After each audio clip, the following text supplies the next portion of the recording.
Okay, we got everybody. Well, after Mr. Adonis, Georgiadis, it's a tough act to follow. He is one of the most dynamic ministers we have in the Greek government. He's done a fabulous job, and all he said is true.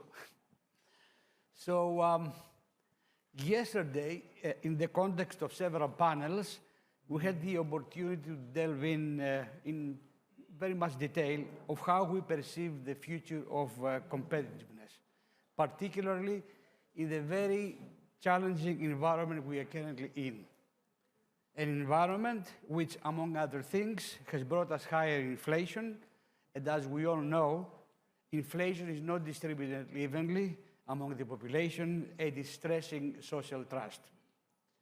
Also, an environment where means of international trade, such as gas, oil, pipelines, fiber optic cables, and the computer chips, are being weaponized, spreading mistrust among international trade partners.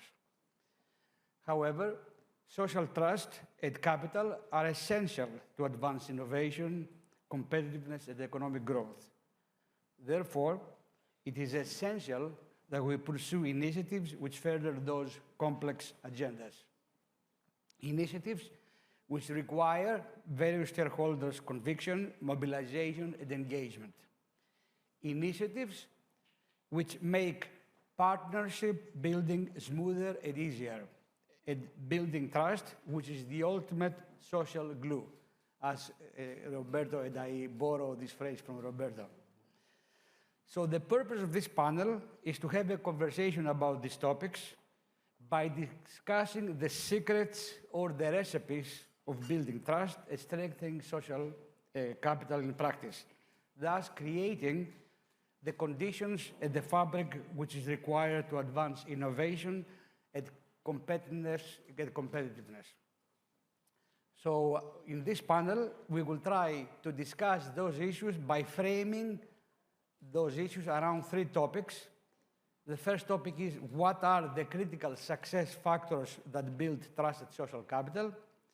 The second is what are some examples, both local and global, that demonstrate trust building in a society?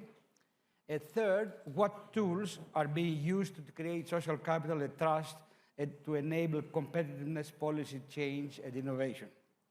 It is my pleasure to have a great panel coming from all over the world to assist in this effort. And to my immediate left, I have Saurabh Biswas, who is coming from Texas, all the way from Texas, United States of America. Next to that is Igor Papic, Minister of Education from Slovenia, not very far from the neighborhood. Next to that is James Metson, who is coming all the way from New Zealand, and I think that by itself deserves very far away. And next to him is Omar Abdul Daman from Oman, and last but not least, Philip Firi, who is coming from Zimbabwe. So we have a pretty good representation from the continents. We lack Latin America, but I think we're doing pretty well. So let's get straight to the topics, starting with the critical success factors. And Philip Firi has sort of volunteers to start going with this discussion. So Philip, you have the forum. Thank you so much. I think the issue of social capital and trust is very critical in terms of competitiveness. I want to give you from a perspective of Zimbabwe. Zimbabwe, we are ranked 127 out of 140 countries in the GCI index. And if you go through all the indexes, you discover issues of trust are very low. We are ranked very low in that. Even in the social capital rankings, we are number 168 out of 180. But that is the same with all African countries. And if you look at the reasons, it's because of the employment levels, the poverty levels in developing countries. But something that I want to share with you today is that some of the African countries are beginning to wake up and restructure their economies, even their policies, to try and improve the social capital within their nations. Coming to Zimbabwe, Zimbabwe's leadership, with the current leadership, not the previous leadership, has shown a lot of signs that it wants to engage business and has opened up its doors with an open for business mantra. And it has seen business speaking into the policies of government, and thereby social capital is increasing, including trust as well in the government processes. I want to give an example that happened in the previous dispensation. I know all of you know a guy called Strive Masiyiwa. I think he's the only billionaire from Zimbabwe who is actually in the group of the billionaires in this world. He had a challenge in opening up his company. He had to go through courts to get his company to be listed. But here is the good news. At that time when he was trying to push that agenda, there was only 30% of the population that had cell phones. And that was 1998. But when he pushed his issue, but because he came from a Christian background and his social capital was very huge, and he also was assisted by one of the revolutionary leaders, Joshua Mkavugonkomo, who also had a high social capital. So in that aspect, many people in Zimbabwe began to understand him and bought into him because he was transparent, he was honest, which are part of the key elements of developing trust. When he finally got his license, in less than 18 months in Zimbabwe, the coverage of cell phone owners grew up to 70% from 1%. And I'm quite sure if you follow him very well, he has done so much in terms of developing the economy and employment creation in Zimbabwe. In 2005, I think after the Burundi War, he developed a money transfer system, mobile money transfer system, to assist the refugees. And that grew later on to become EcoCash. And EcoCash currently at the moment is the biggest money transfer platform in Zimbabwe. And that came off the social capital of Strive Masiyiwa. People believed in him. People believed that whatever he's doing will work.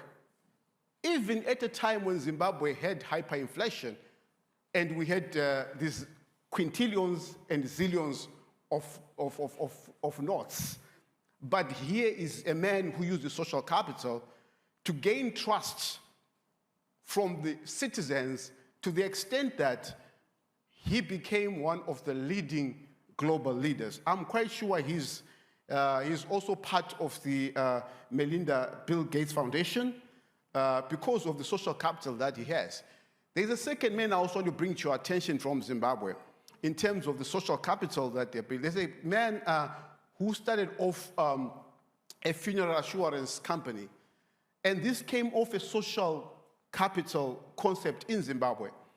Back in Zimbabwe, there used to be a concept where when people that are in communities that are poor, when one person dies, they'll come together to pool resources so that they can bury the person.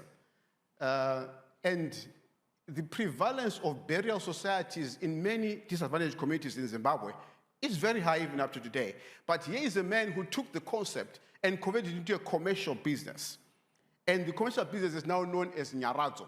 It is one of the biggest funeral assurance businesses in Zimbabwe and Africa. And it has also expanded its services into the diaspora. We have millions of diaspora citizens across the globe. And these have benefited from the Nyaradzo funeral assurance policy. Because repatriation of bodies sometimes for the citizens, it becomes so expensive. Now, my point is that if we are to build social capital and trust, there are a number of fundamental things that we need to really exhibit as business leaders. One of the things that we need to exhibit is reliability. If we're not reliable in what we do as leaders, then we lose the trust of those that are following us. as I've given you the situation, people can ask, how has Zimbabwe survived with this hyperinflation, with many years of economic meltdown? I can tell you one thing, it's the social capital that we have. In the rural areas, we have something called Nimbe. Nimbe means when people are in times of climate challenges, especially droughts, they come together and pool resources together so that they all survive that period. That is how people in Zimbabwe, that culture has made us survive. When things were bad, you couldn't find food, you couldn't find anything to get by, people will pool resources together. And that is social capital. Because we trusted our communities and we trusted what the communities will do, the resilience of Zimbabwean people comes from its high social trust. Unfortunately, the measurements and the indexes do not take into consideration those kind of things. They look at metrics that are globally identified and acceptable. But from our own perspective, if you can ask the question, how have we survived? I'm quite sure most of you here are crying about 7% inflation. To us, 7% inflation is heaven. Trust me. 7% inflation is heaven.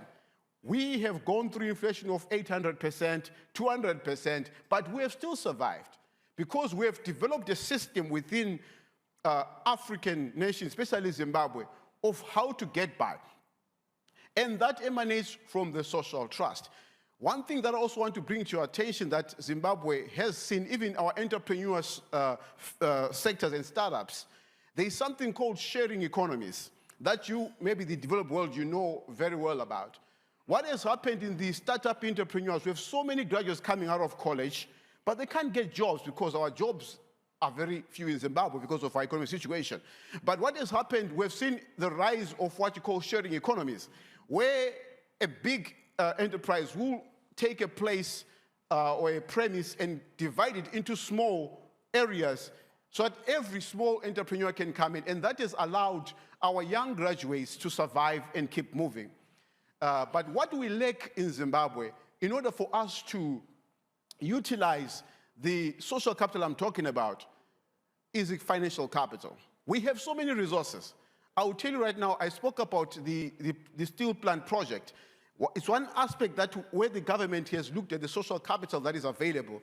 What they have done is, with an international investor, they've worked with the communities, and currently the Disco project of steel is employing 800 people at the moment from the community, but the downstream impact in communities is 14,000 jobs created. And this emanated from the cooperation between the community heads and the investors to set up the job. Thank you so much. Right. Very, very interesting experience, Philip, coming, as you said, from the African context, in a country that has been not paralyzed, but sustained inflation for many, many years, yes, and developed all these techniques, yet managed to really keep the social trust. Let's pivot now to the other end of the spectrum, and let's go to an advanced economy like the United States, who faces completely different challenges in trying to address social trust, but also being continually creative in creating tools to address this. So, Saurabh, so share with us the experience from the United States of Texas. Thank you so much. Thanks to GFCC for giving this opportunity. To start with, trust is really like oxygen in the room. You need trust to build any society function. And that is something is seen at a personal, individual level. We see that at a social level, national and global level. So really, when we talk of trust, that is intangible in a certain sense. It's difficult to measure when we start a conversation. But without that trust, you don't have anything built on top of that first conversation. So when we're talking trust, I will come from my vantage point of innovation, building technologies on top of basic R&D. So at Texas A&M University, being one of the largest academic engineering enterprise in the United States, the key stakeholders we work around is government, academia, industry, nonprofits, and largely the society. So we have the responsibility to see that the funding that comes from the government to build basic R&D, which could be disruptive in changing societies. We're responsible for not only doing research, but also we are transferring that to industry to bring it to the end users. At the end of the day, the success depends on how that product is utilized in the market. So a few things, we all know that, one of the cool things we all do to start with is signing an MOU all over the world, but we also know that most of the MOUs are dysfunctional because there is no trust when those things are signed. We all love to sign that as a document, it's a great photo op, but most of us have a lot of MOUs, they don't go anywhere. And part of the fact is there is no trust building effort in that process. So from our experience, we try to see that there's a human aspect built in those relationships. So what are the critical success factors? Before I come to a couple of examples, what we have seen that you have to support these partnerships for innovation, for driving transnational dialogues, start sharing resources, start sharing people among the groups. You have to start doing collaborative development. There has to be transparency, and there has to be a lot of communication. Without these things, it's practically impossible to see social capital or trust built into a relationship.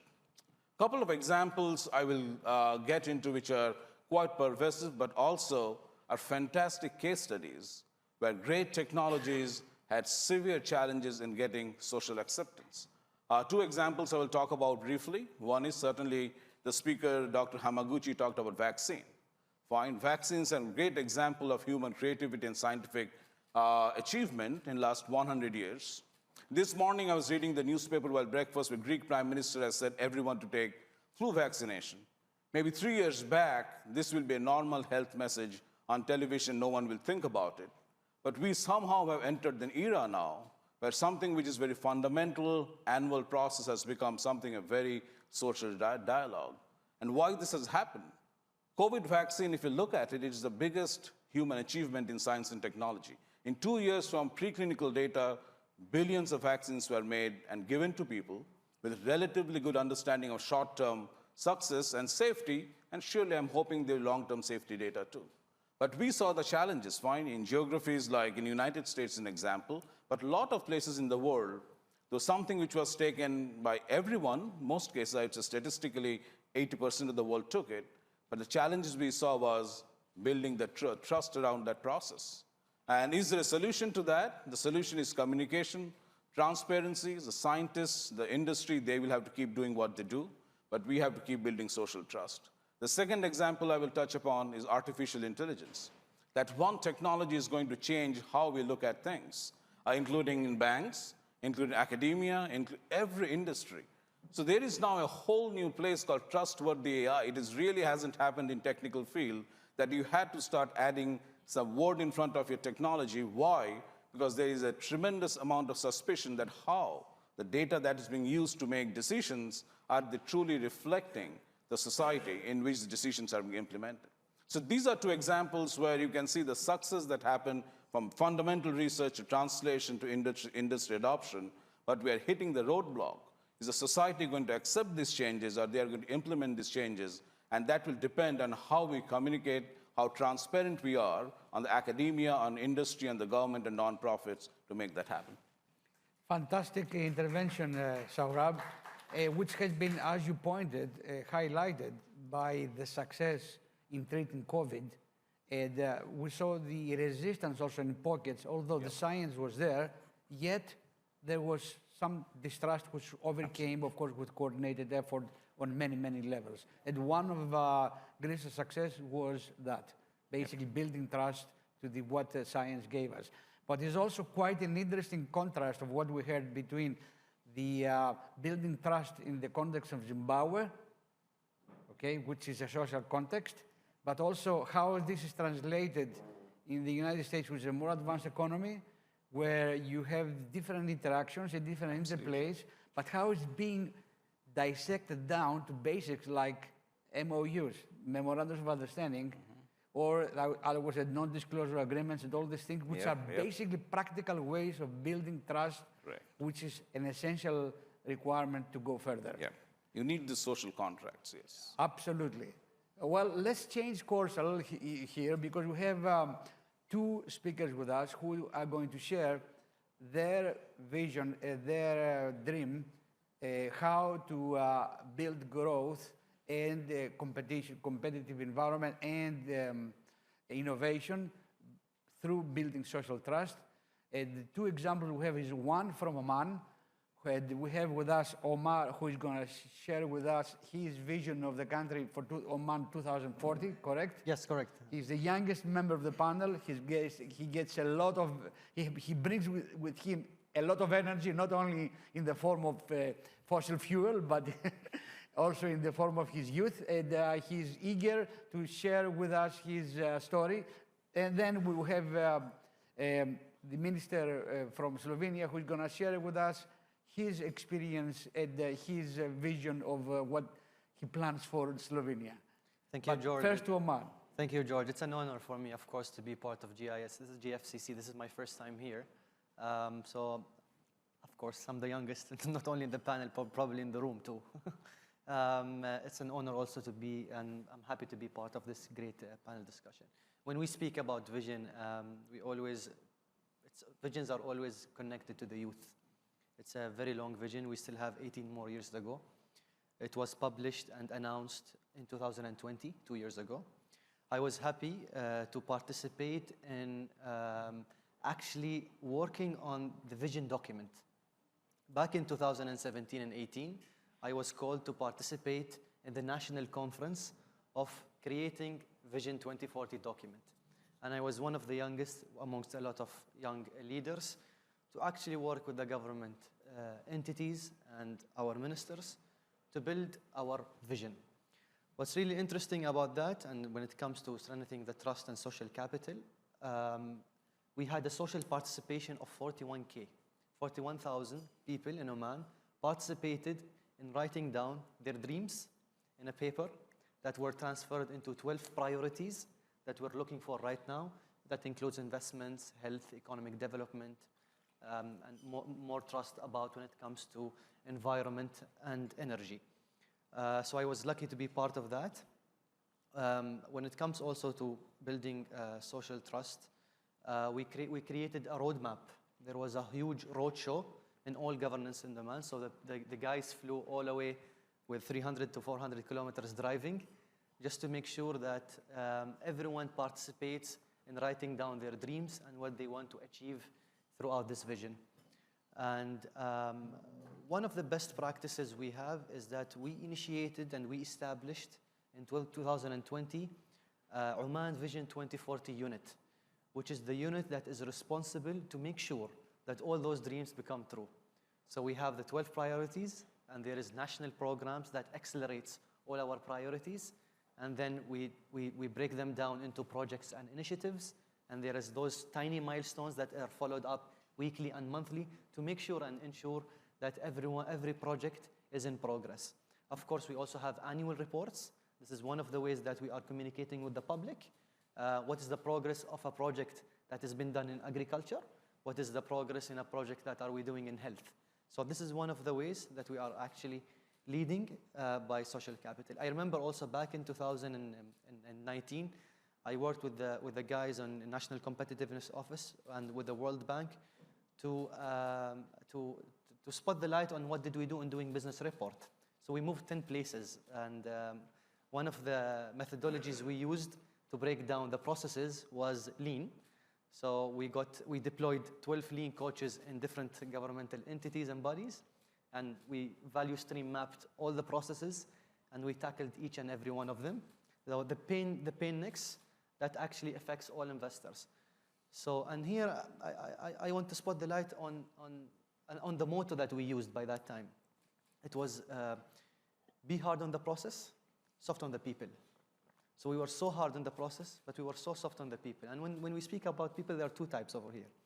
One is the people who are inside the entities, inside the governmental entities, who are used to do the same thing for the past 10 to 15 years.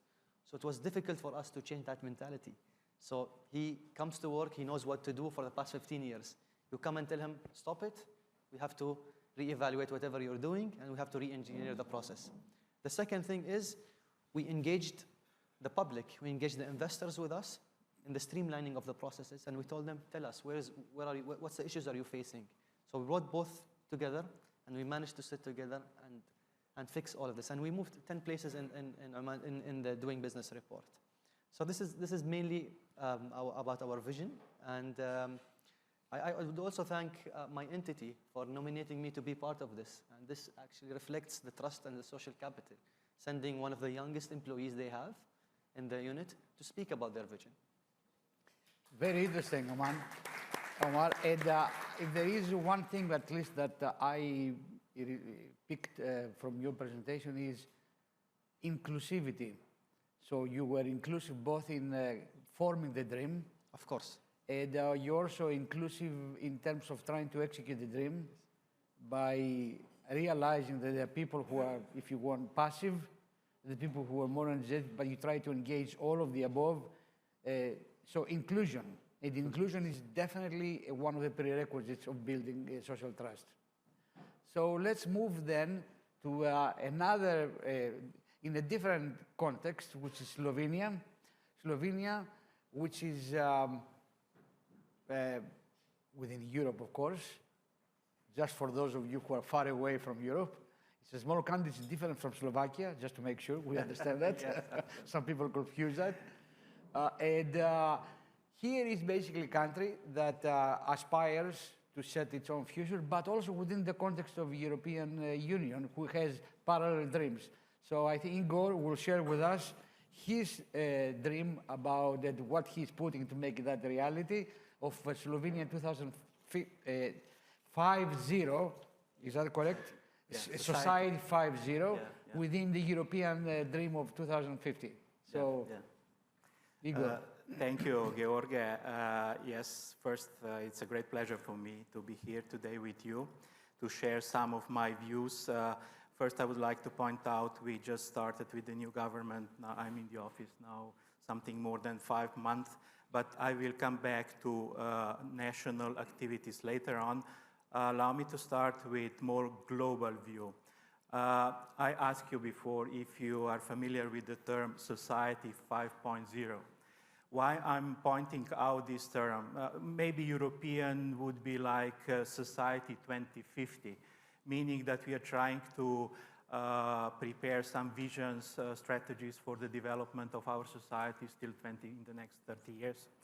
The point, what is the difference between, at the moment, I believe we are, let's say, in the second half of the so-called Industry 4.0.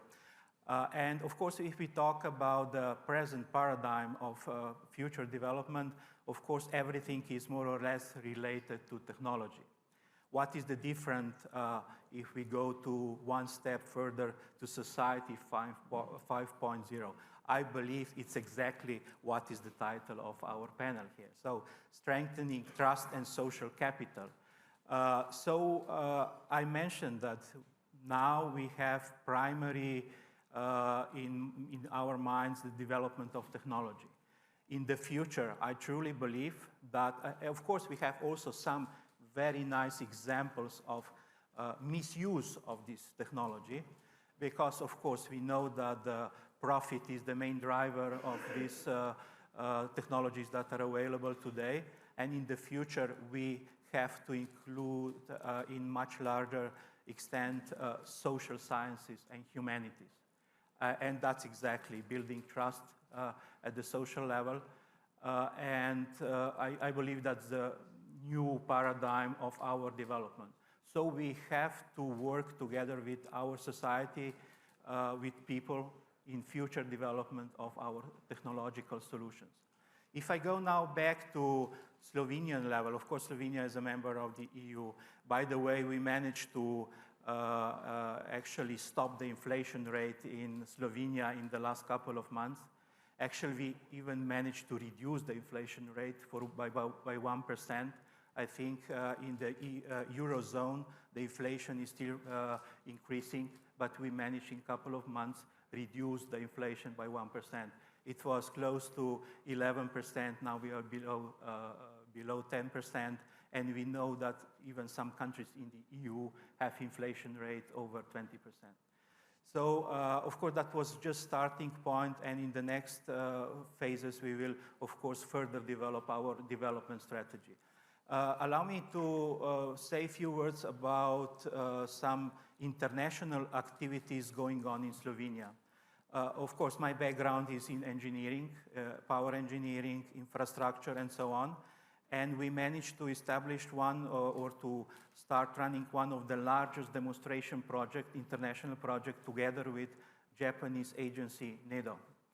It's more application-oriented agency. It's not pure science or technology development. It's the project in the range of 40 million euros. We are actually finalizing these activities this year. And for me, it was very important, first, to work together with colleagues from other continents, not only from other countries within the EU. We know that in the EU we have many programs where we can work together. But what was important, that's infrastructure project in the field of smart grid. That's something that we have to do before we increase the number of renewables in our power grid. Of course, my background is engineering and technology. Actually, we came to conclusion that technology is not a problem at all at that level. We are, in the phase of knowledge transfer into society or into the industry. We were facing with other issues, like legal issues. For instance, we have energy market and certain services that we were proposing are not allowed today even to do something like that. So we have to deal with legal issues. Then further on, of course, everything is based on the economy. We have to find good business models. The problem was, of course, that the price of electricity was quite low. Now, unfortunately, is much higher, meaning that it will be much easier to build good business models than before. And last not least, society, sociology. We started with introduction of some new technologies without actually asking people, are you really interested in new services that will be available in the next couple of years? So that's, again, this building trust and creating social capital. So in the future, we will have to communicate much more intensively with the society when we are introducing new solutions. And if I go now at the level of the government, for instance, we have, of course, many ministries. Even our ministry, now we have education, science, and sport is one of the largest ministries in our government. The idea is to split into two ministries. I should be responsible for the Ministry of Higher Education, Science, and Innovation. And now, actually, the proper word would be Ministry of Development, like you have here in Greece. And what was the question? Of course, how to rebuild or how to improve our innovation system. We have, of course, strong research agency, but primarily dealing with fundamental research. And of course, we have a strong industry, and they are trying to start with certain innovations. So there is no good connection between the research and industry on the other side. My idea is, of course, to build new research pillar. We have this fundamental research pillar. We are trying to build now the innovation pillar. The question arises, of course, where to assure additional money for this part. And it was also a certain level of mistrust between ministries within the government. For instance, Ministry of the Economy, they have a lot of money available for innovation or for, startups, new companies, and things like that. And we started with discussions if we reorganize our government. The Minister of the Economy asked me, should I transfer my funds to your ministry? I said, actually, that's not really an issue. You can keep that money at your ministry, and I will organize one single hub where we will organize how to prepare calls for research institutes, for the industrial partners, and things like that. So we are trying to combine activities of different ministries at one point within the innovation or technology agency. And it's not only the Ministry of the Economy. We have Ministry of Infrastructure. We have Ministry of Environment, Health, Digitalization, even Ministry of Defense, W's. You know, Ministry of Defense has tens of millions of research money.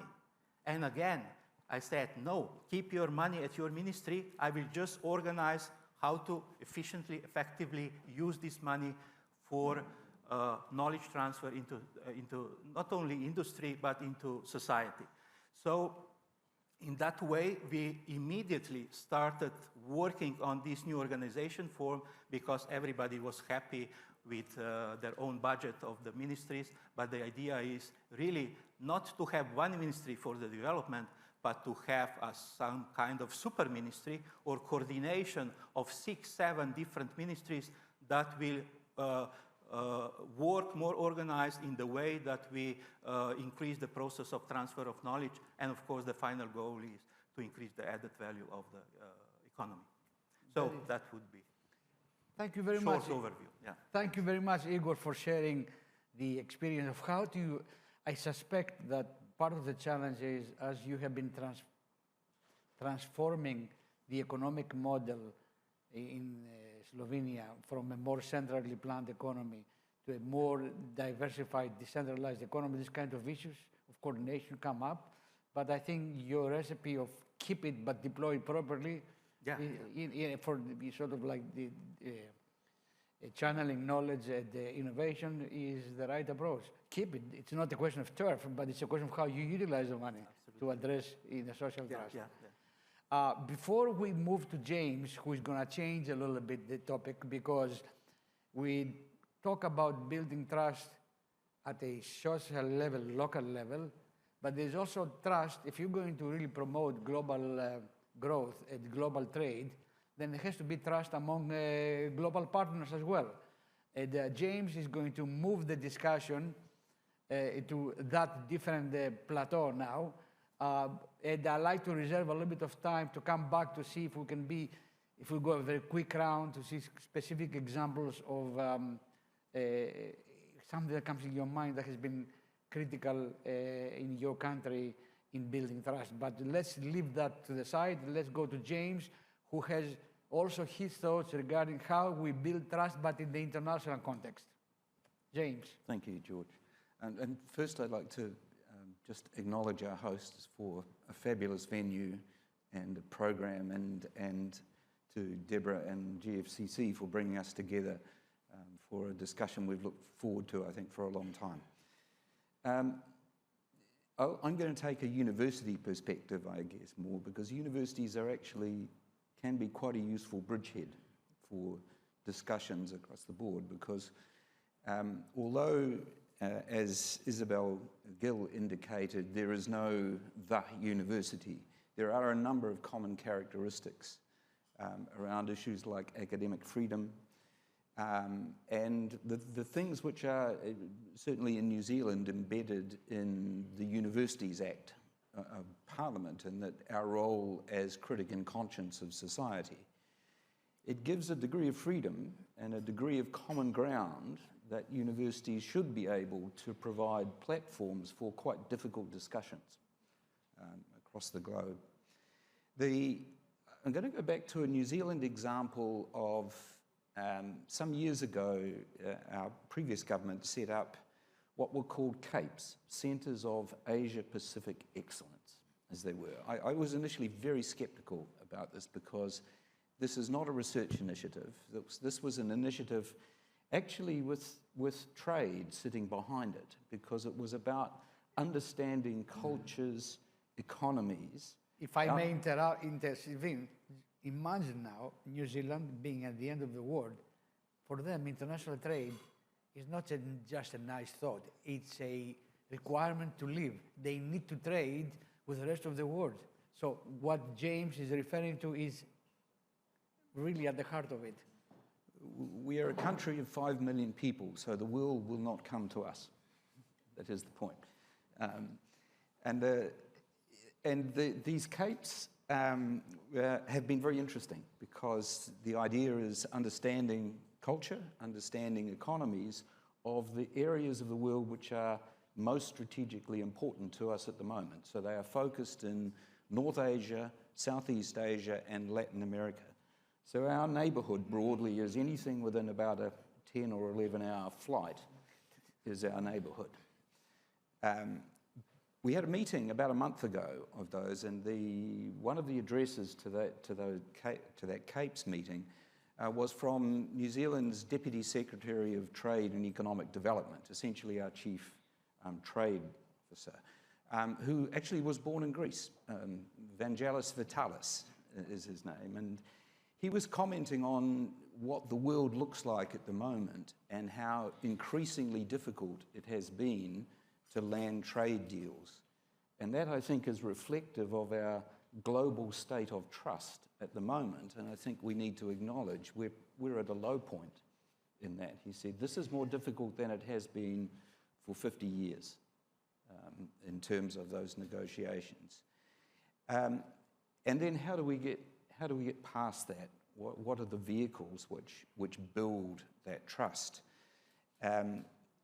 CAPES is one example, because you move into the world. New Zealand, for example, will join Horizon Europe, the Horizon Europe program, as an associate member, I hope, in Q1 next year or Q2. And that is a recognition of our government that actually global connection, and particularly the vehicles that can be built around, are things like science and innovation in addressing some of the major challenges the globe faces. So climate change, energy transitions, where New Zealand, again, is an outlier in terms of the nature of our energy economy. So the CAPES process has been remarkably successful, I think, in terms of building those kind of international relationships with countries where we don't have common languages, we don't have common trading systems and environments. There is a very big learning curve in doing that better. Thank you very much, James. So for the insight, and I'm sure that if we had more time to sort of delve into something that becomes, as James said, very, very prevalent these days, meaning international, doing business internationally is more challenged today than it has ever been for a very, very long time. I'm sure that more examples will come up. But as I warned you earlier, let's see if in the 7 minutes that we have remaining, if each of you focuses on a prime example that comes in mind in his context, in his country, of a development of an example that has been critical in developing social trust. And if I may volunteer, I would say to you, when I was thinking about the panel, it came to me that one of the things, for example, that we do here in Greece, which I think it happens in other countries as well, is the activities of various corporate entities like Piraeus Bank, for example, in the context of their corporate social responsibility, where we listen attentively to the needs of the society, and we cater programs to address those that build the bridge between a much hated sector like the banking sector and the rest of the society. And what are such examples? Project Future, which I spoke about yesterday, where basically a bank comes in and tries to retrain from the pool of 100,000 graduates that they don't have a job, tries to retrain them in order to really have the skills to address the needs of the industry, which requires other skills. And we provide a bridge, therefore helping social cohesion by providing jobs, making people happier, employing people, etc. But the other one, which we are very proud of, is the Project Equal, which is an attempt on our part to highlight the importance of inclusiveness and providing equal opportunity, particularly with respect to gender, women. And we all know that if we increase basically the presence of women in the labor force, not only we bring talent in the whole economy, but also we recognize the importance and we eliminate the differentials. We try to eliminate differentials between male and female, but also in many other contexts. So this is an example which we feel quite proud of, and I would challenge you, if we go along you saw the line starting with you, Saurabh.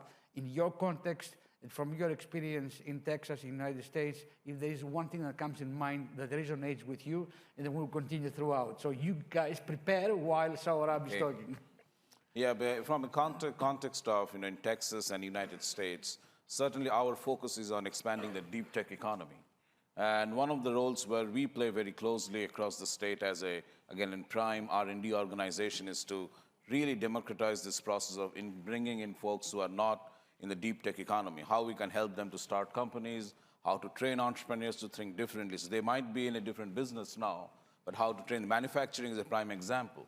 The huge shortage of manufacturing skill set, we are reskilling and bringing them from different sectors to get into the deep tech economy. So that's a focus across the country, and that's a focus in Texas. As Texas A&M, we are working with the governor's office to be in different parts of Texas where there's a lot of inequality in terms of access to knowledge, access to capital, that we are trying to build that an equitable environment where we can support startups to take products in different sectors of the deep tech economy. Very interesting. Igor, in the Slovenian context, something that you would really basically resonate with you? Yes, of course, my primary interest is in the field of improving this innovation system. And one of the measures that we are really using intensively is our new pilot projects. Whenever you start with new technology, and if we want to include also people, potential users of new services, products, and so on, we have to work on large-scale demo sites projects. And in that way, the industry can improve, make some final improvements of the technology. We can include people in testing services, products, and so on. And I think that's a very important pre-stage before the final industrialize, building new products and something that will come to the market in the couple of years.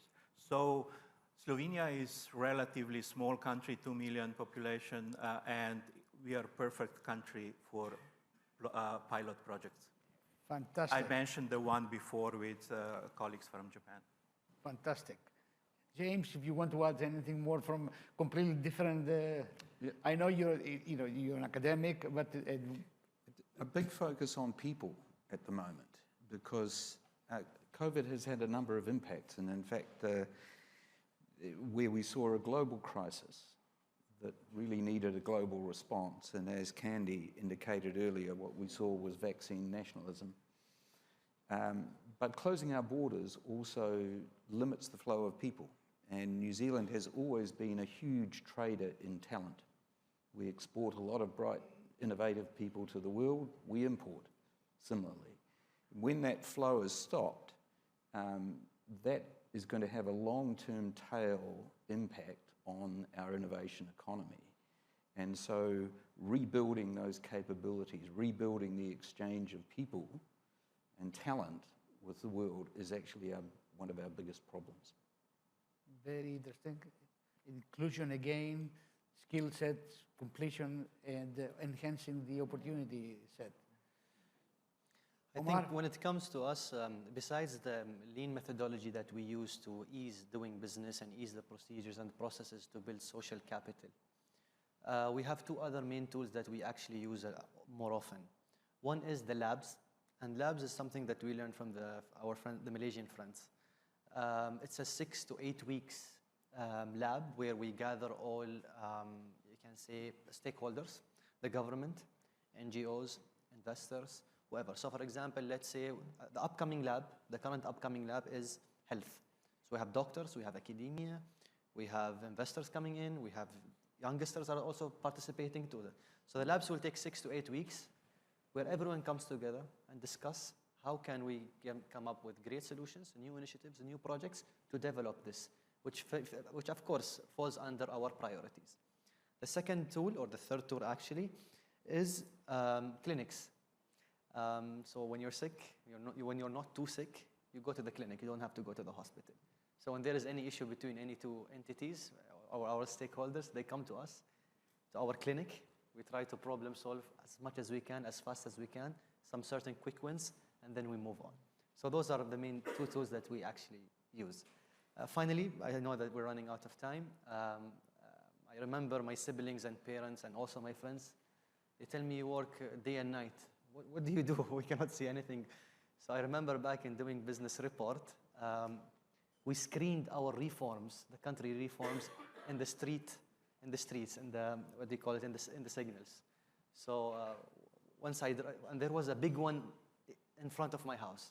And I was so happy when I saw it being put in there of the reforms that we made. So I gathered all of my siblings and tell them, come to the car, I'm going to take you. And I stopped them to see. So I told them this is what I do. So this is one of the things that we actually try to build social and trust capital by showcasing those reforms digitally and physically too. Very much. Thank you, Omar. And Philip, you began and you closed the session. You are the magic man who has to do basically his point in 0 time. No, thank you so much. I think for us in Zimbabwe, our development strategy, NDS1, is the most guiding principle that I think will build the social capital. And I want to speak from NCC's perspective from 3 levels. On the first level, the macro level, I think the regulations that the country is currently reviewing and implementing as well are going to go a long way in building the trust, which will reduce the speculative tendencies that was there in industry and the uncertainties that were driving inflation as well from the market side. And then at meso level, we are seeing an increase in the cooperation, collaboration between the public sector and the private sector. There is so much dialogue taking place. And if you look at even the distribution of information and distribution of ideas and sharing of ideas as how the country should progress, it has improved to a certain level that even our private sector has dialogue with the number one of the country. They are able to go in, and he set up a presidential advisory committee made of the private sector, which is building the social trust. Then at meso level, at micro level, we're seeing a growth of leadership within industry that has the character, the competence, and are able to communicate and are able to grow the honesty and the transparency that is required for the nation to build trust. And we're seeing a workforce that is continuously beginning to trust their leadership, and I'm quite sure with that path we will be on our way to economic recovery. Thank you. Well, I thank you all. I think this has been a disservice to have only 50 minutes to do this, but we finished almost on time. And I appreciate your patience. And I'm sorry we don't have time for questions for the audience. And thank you very much.